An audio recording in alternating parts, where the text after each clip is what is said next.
E aí galera, bom, bom dia, boa tarde, boa noite, dependendo do horário que você esteja assistindo. Hoje a gente vai falar um pouco sobre propriedades coligativas. Bem, inicialmente queria dizer que estou com saudade das nossas aulas presenciais, faz falta a interação, né? As aulas à distância não são tão legais aqui, pelo menos não para mim, porque falta ali o aluno, né? A interação.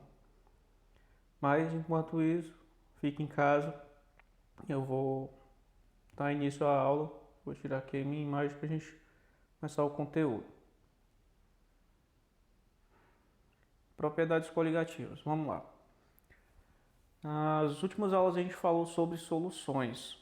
As soluções são misturas homogêneas, onde você vai ter um, dois ou mais componentes, né, e se misturam.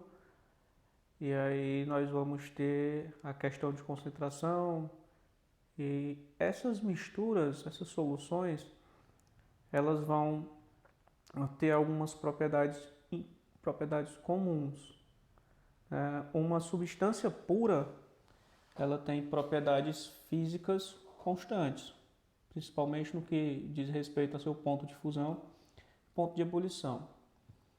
Então, o que são substâncias puras, professor?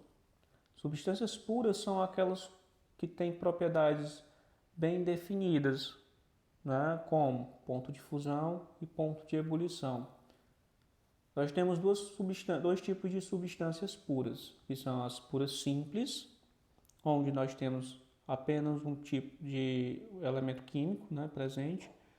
Por exemplo, o hélio,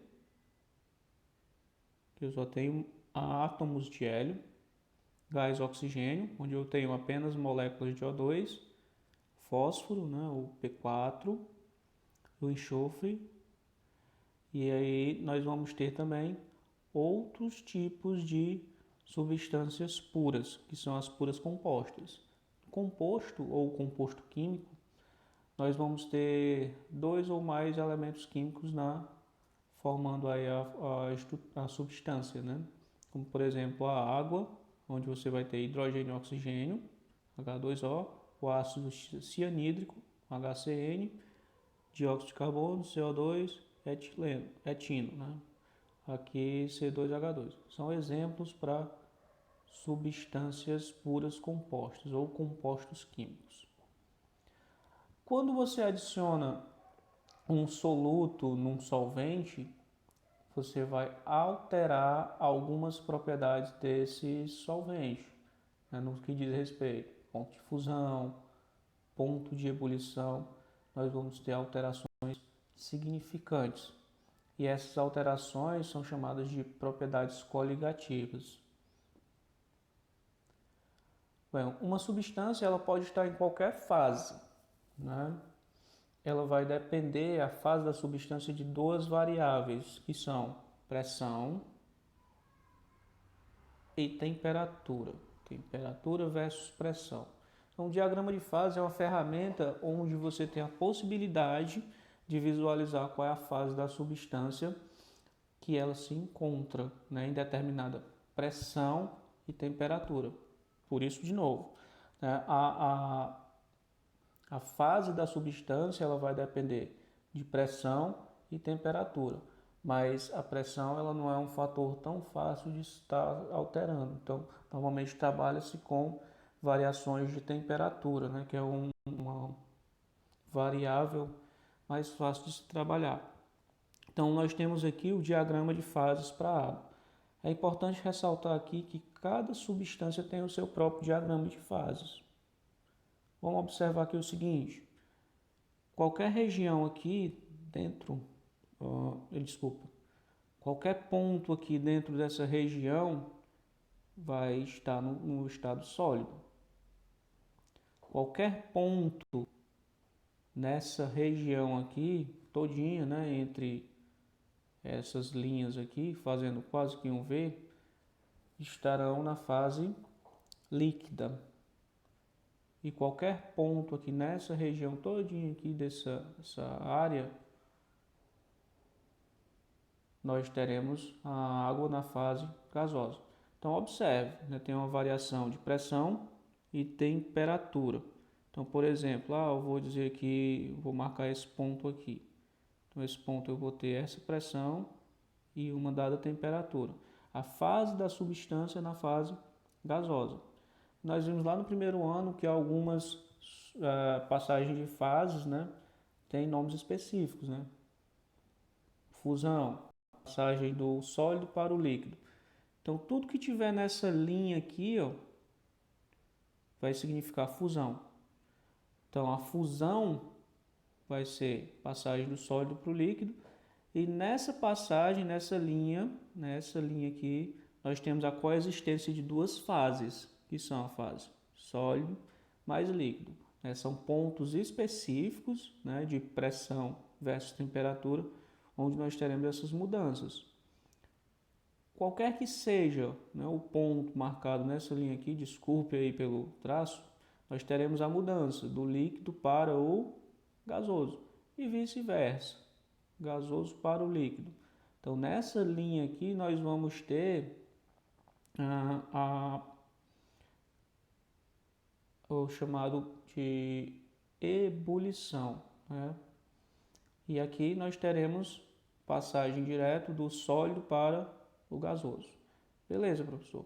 Observe que nós temos um ponto bem aqui em comum. Esse ponto aí, chamado de ponto triplo, onde nós teremos a coexistência do sólido, líquido e gasoso. Então vamos para uma questão. Considere o seguinte diagrama de fase para o dióxido de carbono. Beleza. Um estudante, ao analisar esse diagrama, formulou as seguintes afirmações. Não é possível encontrar o CO2 vapor abaixo de menos 56 graus Celsius. Então vamos analisar logo aqui, né? Menos 56 graus Celsius, está bem aqui os 56. 56 está bem aqui. Então, se você tiver uma temperatura abaixo dessa, é possível encontrar, né? Depende de quê? Depende da pressão, porque se eu marcar um ponto bem aqui, marcando um ponto bem aqui que está abaixo, se variar a pressão, a temperatura continua 56, abaixo, desculpa, 56, nós podemos ter aí o estado vapor para o dióxido de carbono. Existe a possibilidade de encontrar dióxido de carbono sólido em temperaturas acima de 56 graus Celsius, desde que a pressão seja suficientemente alta. Então, de novo, aqui é o sólido, né? Aqui é o líquido e aqui é o gasoso. Então, é possível sim.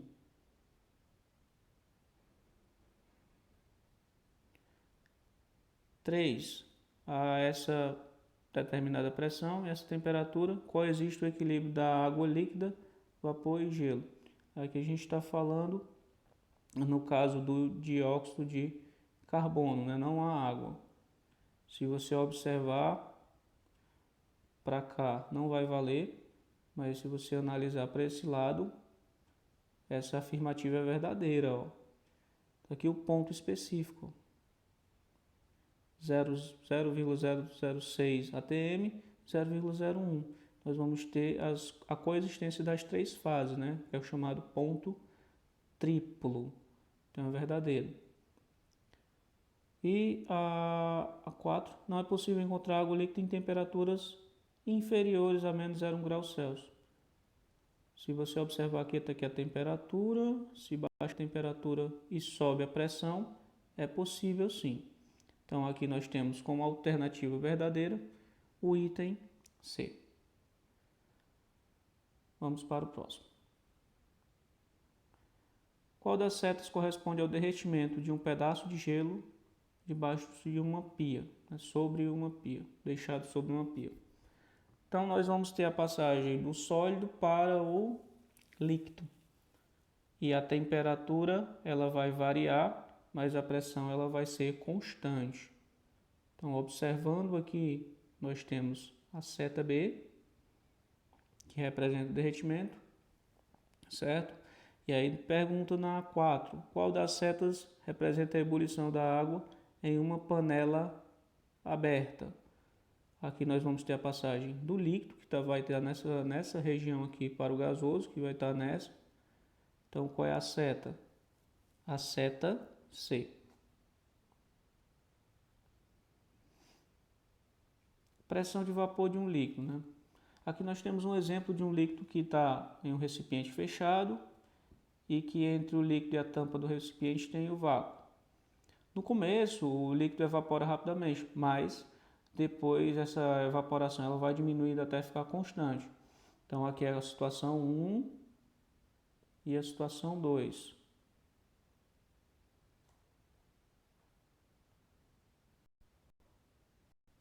Então, nós vamos ter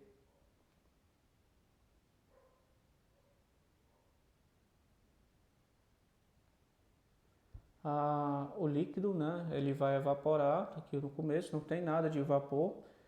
Quando os vapores eles vão escapando, né, no momento que eles vão colidindo com as paredes e com a tampa do recipiente, eles vão voltar. Como vocês estão vendo aí, essas bolinhas subindo e descendo. Haverá um momento em que tanto o número de partículas do líquido evaporam, o mesmo número condensa. Então vai estar constante. E nesse ponto diz que aqui atingiu-se um equilíbrio líquido-vapor. E nessa pressão nós vamos ter o nome de pressão máxima de vapor. A pressão que o vapor exerce do líquido no equilíbrio líquido-vapor denomina-se pressão de vapor. Fatores que influem na pressão máxima de vapor. Nós temos basicamente o tipo de líquido, a natureza do líquido. Líquidos mais voláteis possuem maior pressão de vapor. Então aqui eu estou dando o exemplo da água e do éter. Então, a água e o éter, onde, como a água é menos volátil, né, ela vai ter uma menor pressão de vapor. Professor, e o que é volatilidade? Né? Volatilidade é a tendência que um líquido tem em transformar-se em gás. Um exemplo aqui da água e a acetona. Se você verificar, né, derrama um pouco de acetona sobre a mesa e do lado você coloca um pouco de água, depois de certo tempo a acetona ela não vai mais estar presente, pelo menos na forma líquida, porque ela vai ter evaporado. Então a acetona ela é mais volátil. Aqui nós temos a comparação, né, do éter, do álcool e da água. Então qual é o mais volátil? É o éter. Então se eu colocar aqui uma mesma temperatura, supondo aqui 50 graus Celsius, então nós vamos ter uma pressão para a água nesse ponto, uma pressão maior para o álcool nesse ponto e uma pressão ainda maior para o éter nesse ponto. Então, como ele é mais volátil, o éter ele vai ter uma maior pressão de vapor. Também nós temos a dependência aqui dos fatores que influem na pressão máxima de vapor, da temperatura que o líquido se encontra. Quanto maior a temperatura, maior a pressão de vapor. Observe do lado esquerdo que a temperatura é dada a 27 graus Celsius. A pressão máxima de vapor aqui está sendo 26 milímetros de mercúrio. E no outro lado nós temos a 47 graus Celsius, 79 milímetros de mercúrio. Então, com a formação dos vapores, que é o fenômeno endotérmico, o aumento de temperatura favorece sua formação, aumentando assim a pressão máxima de vapor. De novo, quanto maior a temperatura, maior vai ser a pressão máxima de vapor. O gráfico aqui está mostrando como a temperatura influi, né, na pressão de vapor. Vejam, no eixo de X, aqui embaixo, nós temos 20, 27 e 47. E no eixo de Y nós temos a pressão máxima de vapor. Observe que com o aumento da temperatura, a pressão máxima de vapor também aumenta. A pressão máxima de vapor não depende do volume do líquido, né, vai ser a mesma aí se a temperatura estiver a mesma. Então, se eu tenho menos água no primeiro e mais água no último, que independe da pressão de vapor. A gente agora fala um pouco sobre a ebulição de um líquido, né? O que é a ebulição? A ebulição é a passagem da fase líquida para a fase gasosa de uma substância, né, a determinada pressão e temperatura. Então, a pressão é fixa, a temperatura também é fixa. Quando o líquido é aquecido, formam-se bolhas de vapores no líquido. Você pode observar isso aqui quando estiver fazendo lá o cozimento de um alimento, né? Dentro ali a água, pronto, a água, você vai perceber algumas bolhas. Essas bolhas não sobem imediatamente à superfície. Isso ocorre somente quando a pressão dentro da bolha iguala-se à pressão externa. Então, externamente a gente tem a pressão atmosférica. Esse fenômeno é que damos ao nome de ebulição. Então, quando a pressão interna, né, dessas bolhas se igualam com a pressão externa, nós vamos ter o fenômeno de ebulição. E também essa ebulição ela vai depender, né, da pressão externa. Se eu tenho uma pressão externa baixa, a temperatura de ebulição diminui. Se eu tenho uma pressão externa alta, quando aumento a pressão externa, a temperatura de ebulição também aumenta. Aqui nós vamos ter uma comparação. Quanto maior a altitude, menor o ponto de ebulição. Quanto menor a altitude, maior o ponto de ebulição. Porque justamente você está afetando aí a temperatura de ebulição por meio da pressão. Quando aumenta a altitude, pressão diminui. Então, se a pressão diminuiu, a temperatura de ebulição também vai diminuir. Quanto menor a altitude, maior vai ser a pressão. Portanto, se a pressão interna tem que se igualar à externa, nós vamos ter um ponto de ebulição maior. Tem a comparação, por exemplo, se eu estiver na serra, a água ela vai ferver a uma temperatura menor do que se eu estiver na beira da praia. A água vai ferver a uma temperatura maior, comparando os dois. Aqui nós temos uma ilustração da panela de pressão, né? A panela de pressão ela é utilizada para ferver a água a uma temperatura mais alta, porque ela vai aumentar a pressão interna do sistema. Aqui nós vamos ter, portanto, cozimento de alimentos com uma velocidade maior. Aqui, uma curiosidade é que as pressões as panelas de pressão elas têm válvulas de segurança, né? Quando o vapor, a quantidade de vapor está muito grande, você percebe que a tampinha aqui, a válvula de escape do gás, ela vai começar a girar e liberar o gás para evitar explosões. Tem outra válvula que é chamada de válvula de segurança para caso essa outra não funcionar, a pequenininha ela ativa e libera o gás, né? Então tem que ter cuidado com panela de pressão, porque elas explodem. Aqui algumas questões que depois vocês vão estar fazendo aí no material, certo? Só fazer dois aqui. A curva de pressão de vapor do éter dietílico e etanol B são dadas abaixo. Essa vermelha é do éter e a verde do etanol. Quais os pontos de ebulição dessas substâncias na cidade de São Paulo a pressão de 700 milímetros de mercúrio? Então você tem que analisar dois eixos, né? O eixo da pressão, que vai ser esse, e o eixo de temperatura. Então, observando aqui, nós vamos ter o éter dietílico a 30 graus Celsius, 700 milímetros de mercúrio, você marca o ponto.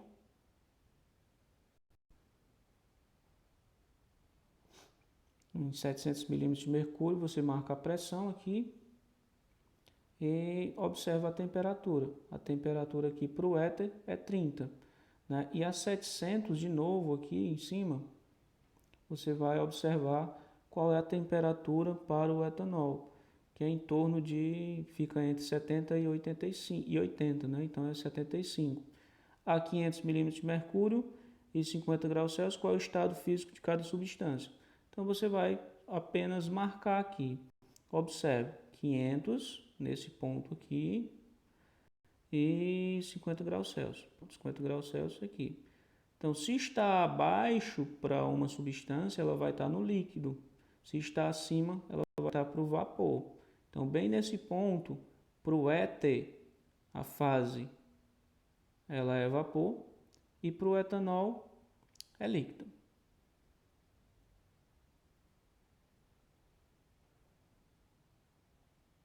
Pronto.